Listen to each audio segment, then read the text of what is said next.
Let's turn to exploring the Shema, discussions on the issues of Trinity, and jump back into our study here.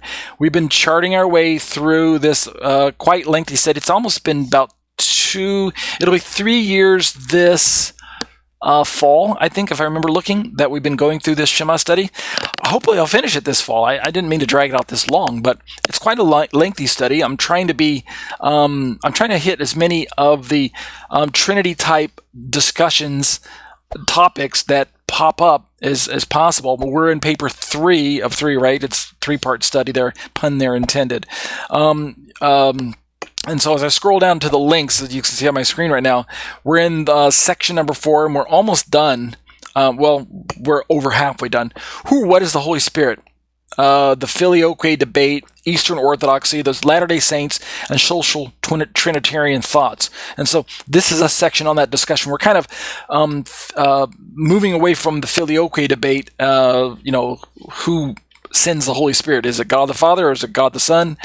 The answer is yes, right? But don't tell that to the Roman Catholic Church and the Greek Orthodox Church, because they are going to fight about that like they've been doing for the last 1,000 years. But in our study, we're talking about Eastern Orthodoxy's view of the Holy Spirit as seen through the lens of social Trinitarianism.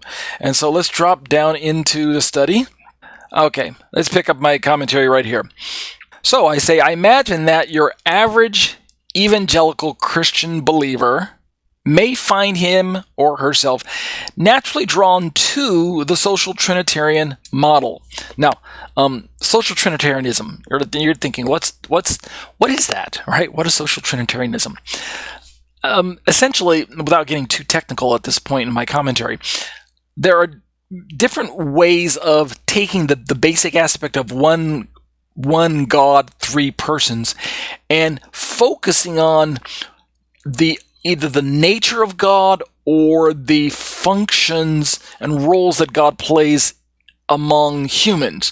And depending on which aspect you focus on, whether you focus on more of the one God having 3 persons, or you focus more on the 3 persons all being the one God, you can either flip the triangle right side up or upside down. I'm going to put it on the screen for those of you in post-production. And you can see that from the Catholic perspective, there's a focus on Father, Son, and then Holy Spirit, or something like that.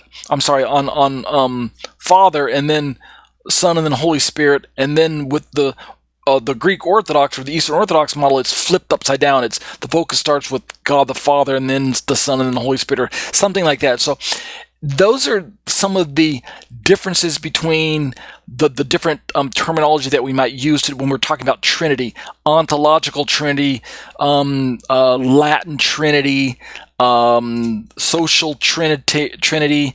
All these different. Like if you just Google search the word Trinity, you're going to end up finding some generic terminology related to Trinity, right? One God, 3 persons, or one what, 3 who's, or something like that. And that's maybe the part that they share in common, right? There's Father, Son, Holy Spirit. But keep in mind that even among those who are non-Trinitarian, they still recognize 3 powers in heaven. There's God, there's His Spirit, there's His Son. You may not call yourself a Trinity. You may call yourself a Trinitarian. You may call yourself a Unitarian, or a Jehovah's Witness, or Latter-day Saint, or Christadelphian, or Iglesia Ni Cristo, or one of these, Worldwide Church of God, or Oneness Pentecostal, or something like that.